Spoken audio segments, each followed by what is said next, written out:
My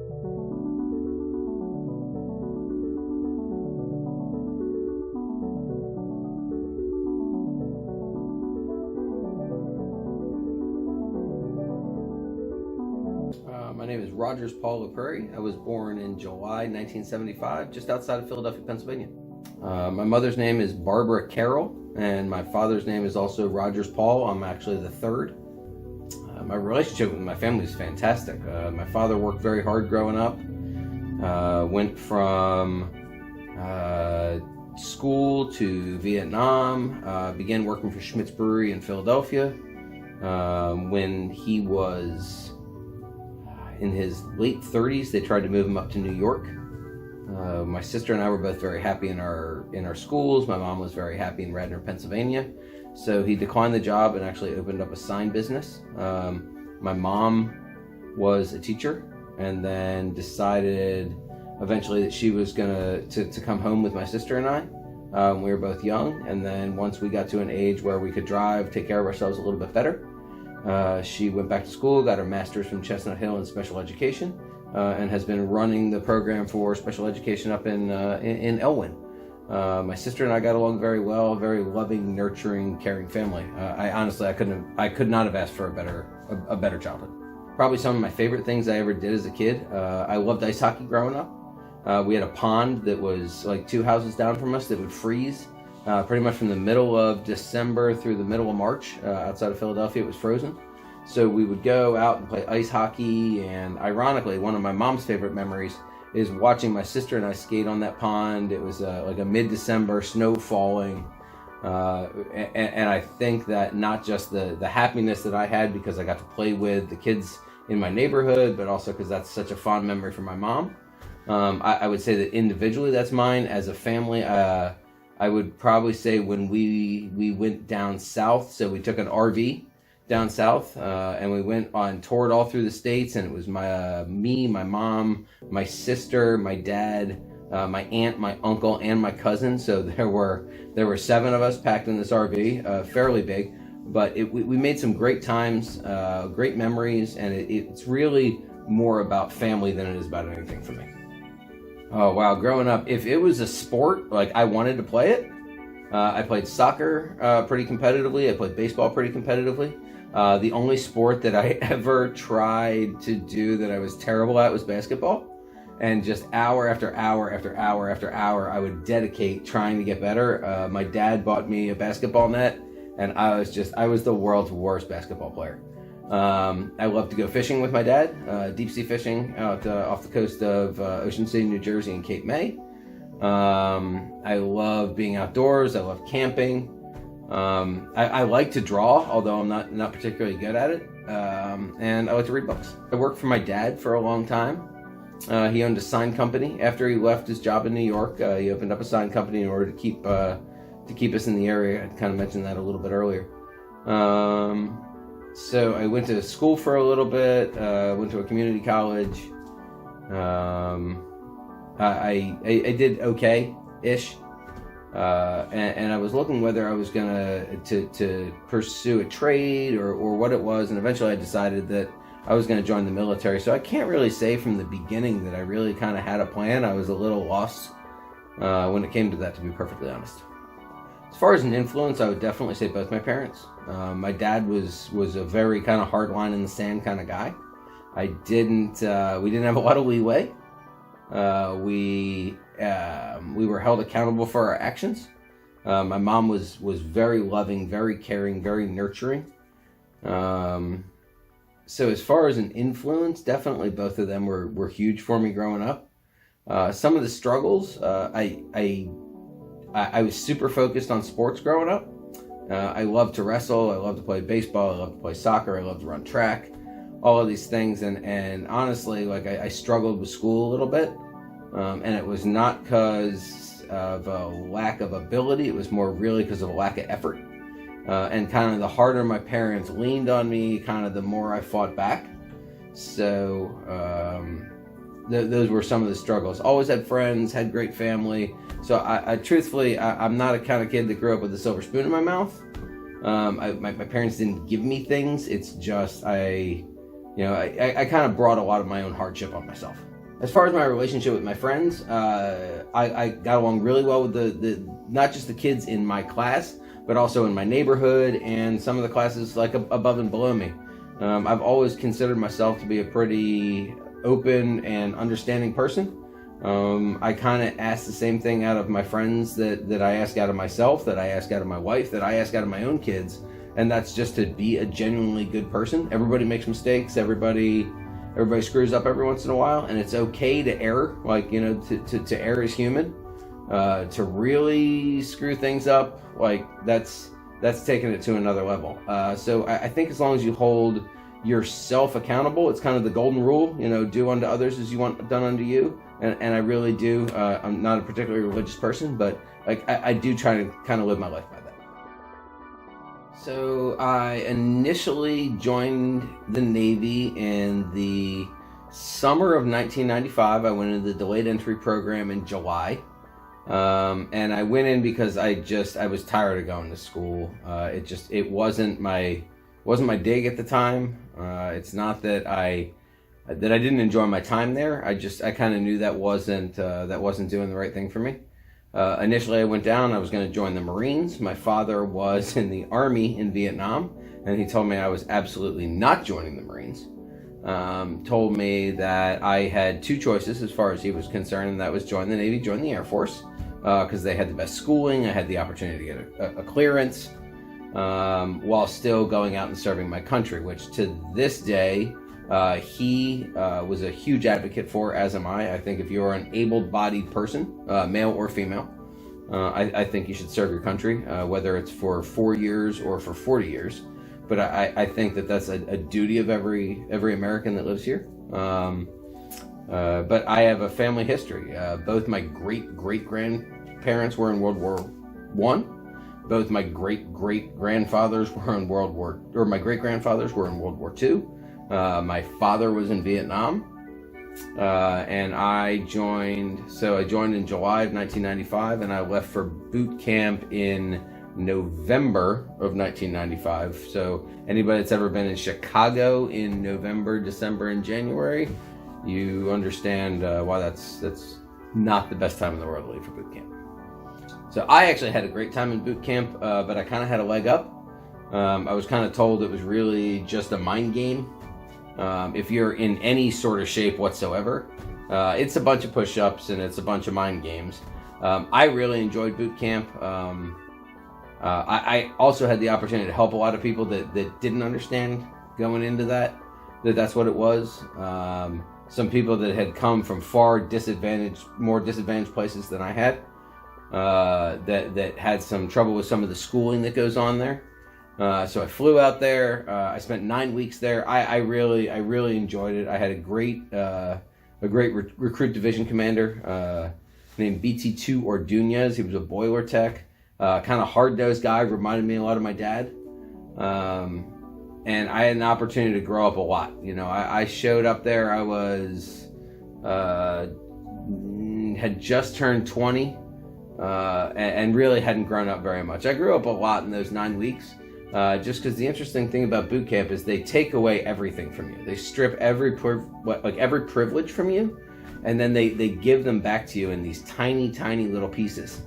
And it makes you realize that they're not doing it because they want to be mean. They're doing it because they want everybody to understand the importance of being able to listen, understand, and follow instructions. But the majority of the school is challenging because the curriculum is challenging, but it's also about learning how to balance your life, right? Because it's the first time outside of boot camp where you really have any freedom to go do anything.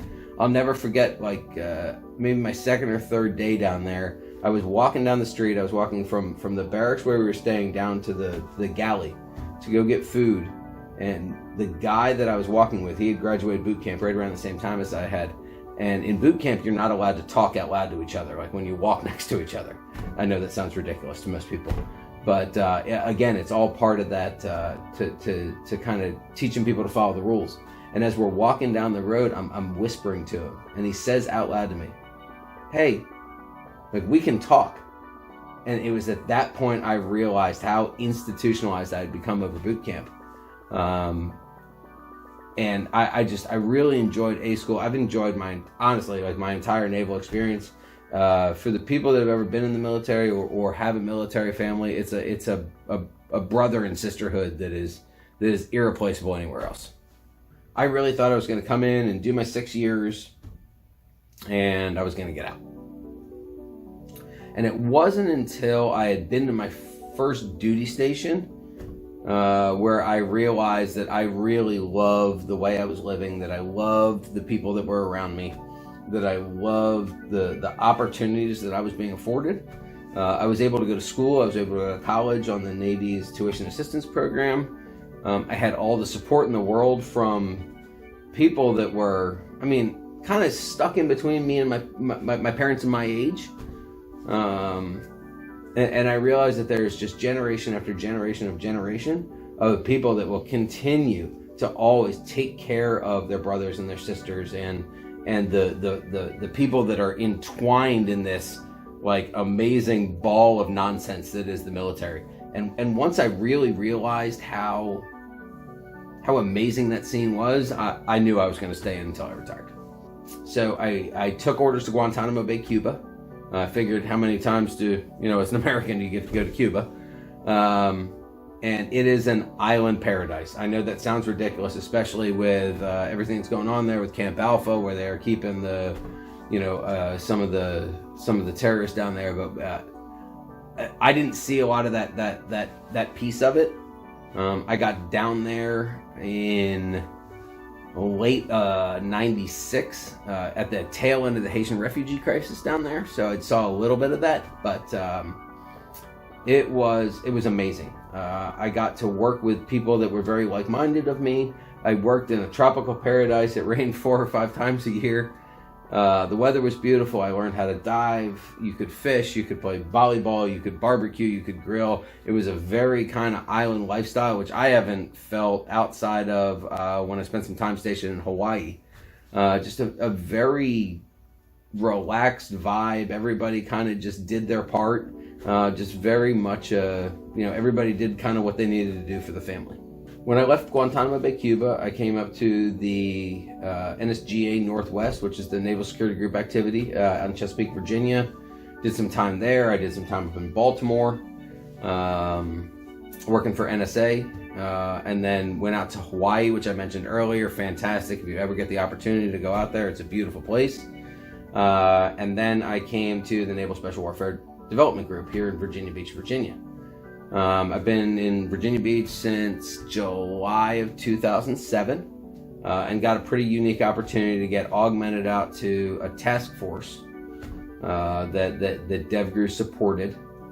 And I had gone through a couple of courses that allowed me to go out and target. So the guy that I was working with at the time was a Master Chief, Britt Sablinski, Medal of Honor winner, Britt Sablinski. And it was my first time ever going out, and everybody called him Slab. And Slab at the time said, "Hey, I knew you just got through this course, so I want you to be clear. Where I go, you go." And I was like, "Got it, boss." So we get out, we're working through this problem set. There's some gunfire, and Slab takes off running. So I take off running behind him.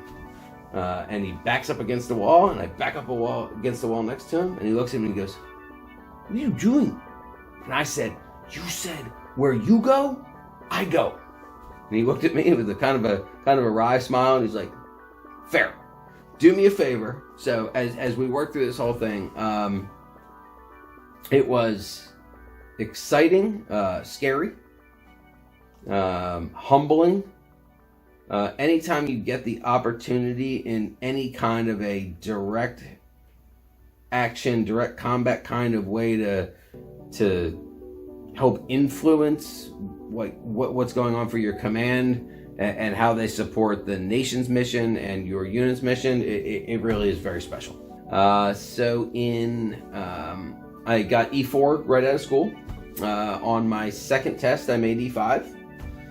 So I was doing pretty well. And then as things progressed, the rate was kind of in flux. They weren't sure whether they were going to keep M branchers around or whether they were going to make them ITs or information systems technicians.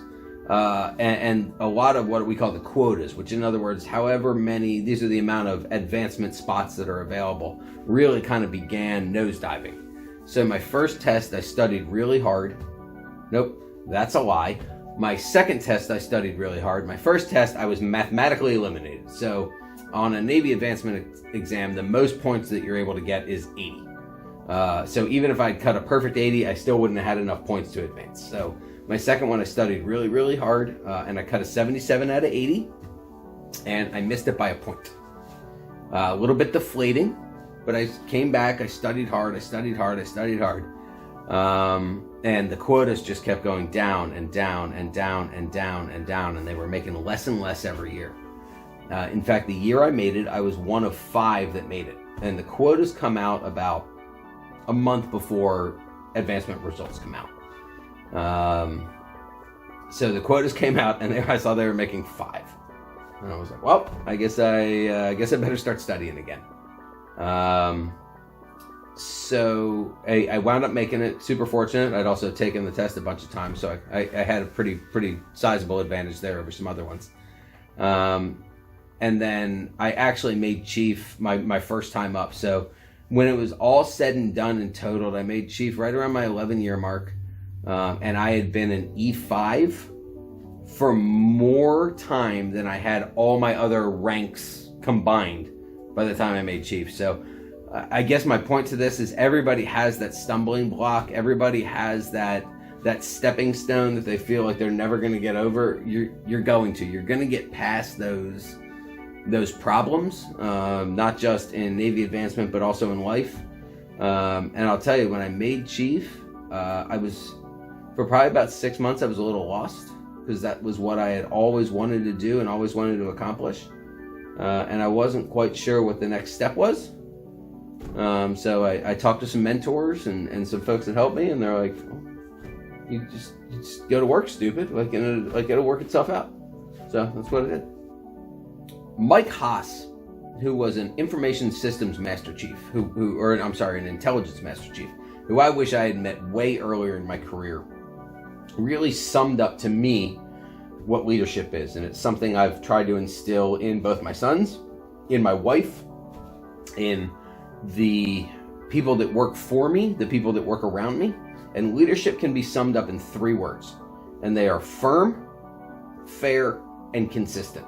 And if you lead in a firm fashion, in other words, you lay down reasonable expectations and you hold people to them.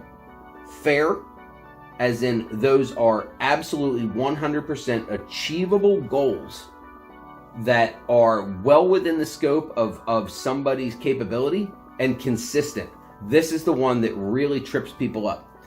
Consistent leadership means whether it's your friend or the person you dislike the most in the entire division, if one of them makes a mistake, or one of them does something or says something, or whatever it is, they get treated fairly.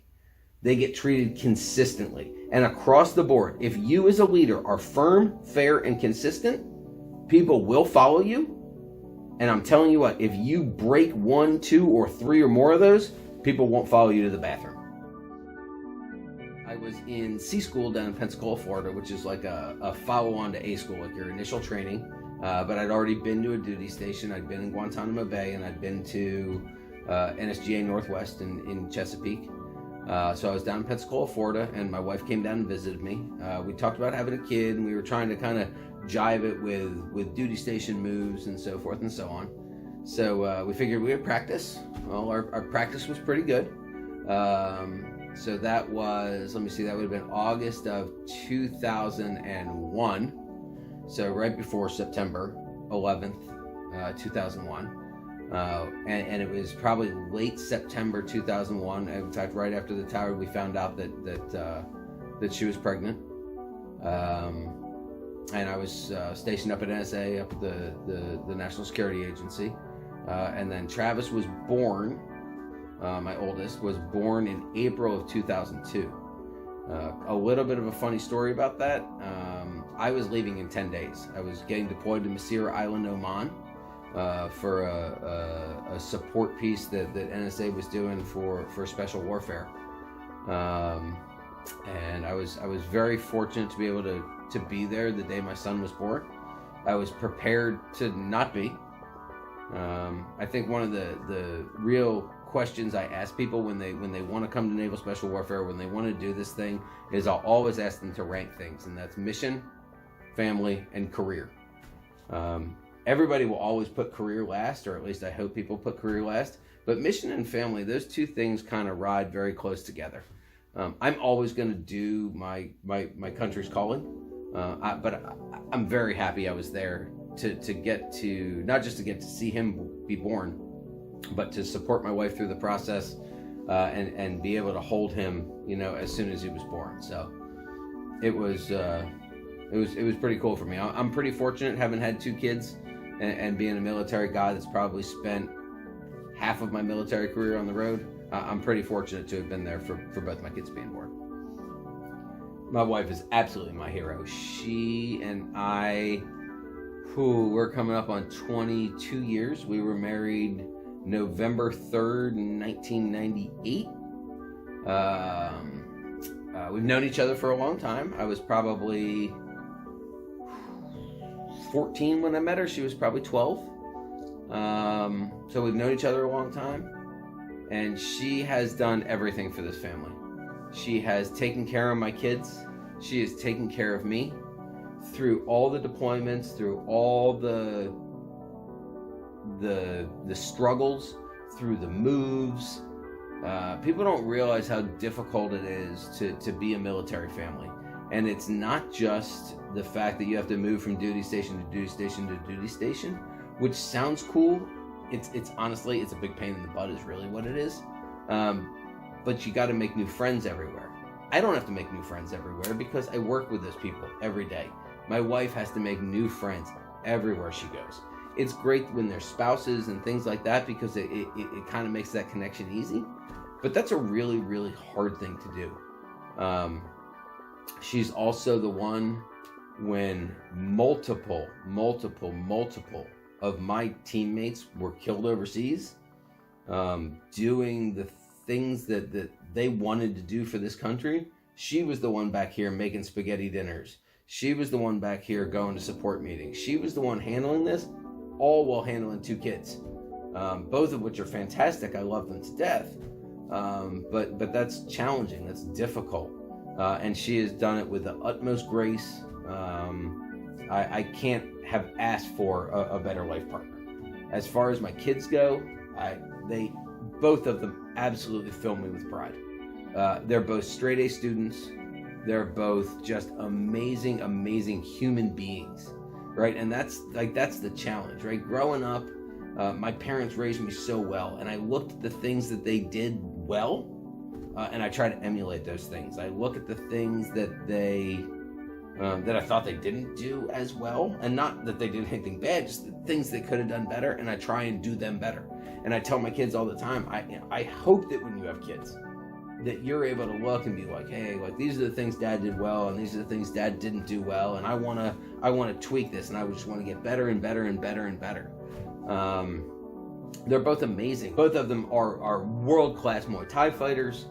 In fact, I train a little bit myself, not anything to the extent that they do. In fact, the other night, my oldest kid kicked me in the head. Fortunately, it was pretty nice. He pulled back a little bit. Otherwise, I wouldn't be sitting here. I'd probably be laid up in the hospital somewhere. But they've both fought all over the country, all over the world. They're amazing kids. Kids are always challenging. But again, kind of back to my wife, like everything is, as long as you're a team, as long as you're unified, as long as you're caring about the same kind of things, then it makes life easy. My biggest accomplishment as a father, I think it's going to sound like super corny and cliche. It's kind of like every morning when you wake up, right?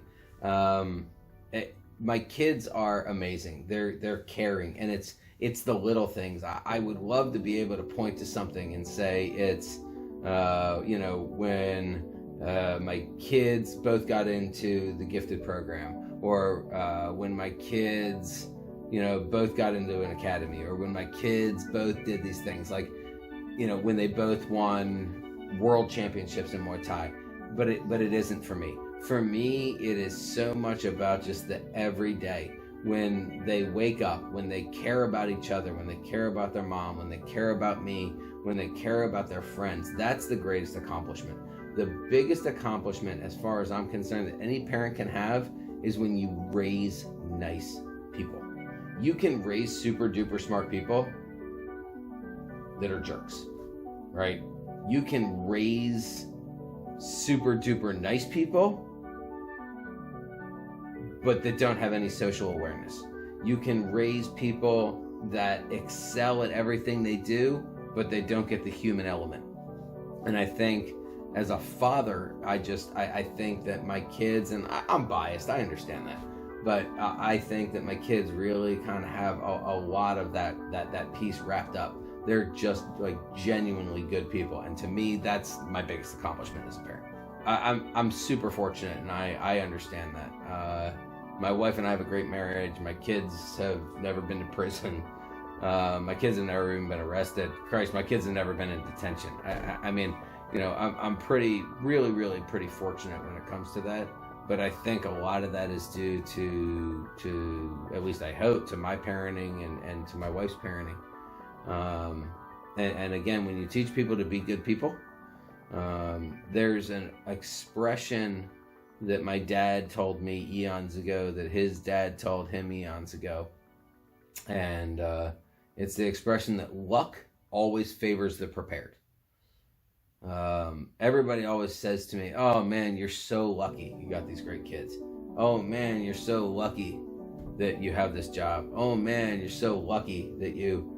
And to me, it's not luck. Luck favors the prepared. Luck favors people who are good people, who go out of their way, who work hard, who get up every day and they go through the grind, they serve their country, they do the things that they need to do, no matter what route it is, right? And it doesn't necessarily have anything to do with serving your country. If you take a more conventional route and you go to college, or if you go and you learn a trade, get up every day, work really, really hard for yourself, work hard for your spouse, work hard for your significant other, whatever it is, work hard for your kids. However your life is, work hard and drive towards those goals, and like you're going to be okay.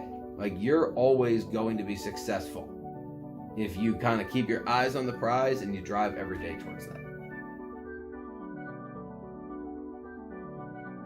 I'm ready when you are. So, no, I'm not. No, yeah. Get your... Cheers. All right. Swipe. Rewind. My relationship with my wife and my kids, I hate them both. If I could just turn this whole thing into like one big nuke bomb, it makes it okay.